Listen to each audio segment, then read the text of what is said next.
สบายดีปีใหม่ทุกคนมื้อนี้วันที่1มังกรหรือว่าวันที่1มกราคมปี2026เป็นปีใหม่แล้วได้ทุกคนมื้อแรกของปีใหม่ค่อยรู้สึกว่าคิดอยากกินก้อยขมแห้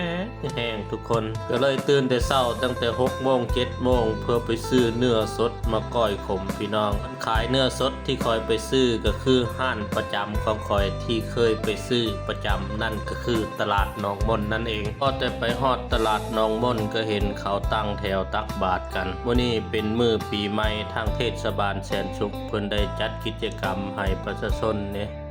ได้ใส่บาตรญาตินำกันจะเฮ็ดคลิปพิเศษอีกคลิปหนึ่งเกี่ยวกับการใส่บาตรตอนนี้เขามาสู่โหมดการซื้อเนื้อสะก่อนพอไปถึงตลาดหนองมนก็บ่ได้เว้าหลายๆเลยและแลดไปใส่ห้านเนื้อเลยบอกพ่อใหญ่อาบังขายเนื้อบอกว่าจัดสุดก้อยขมให้ข่อยได้ครึ่งโลแล้วก็จัดให้เลยร้านนี้เนื้อดีเนื้อสดเด้อพี่น้องเด้อถ้าผู้ใดอยู่ใกล้แถวตลาดหนองมนบางแสนอย่าลืมแวะมาซื้อร้านนี้โอ้ยสุดยอดเลย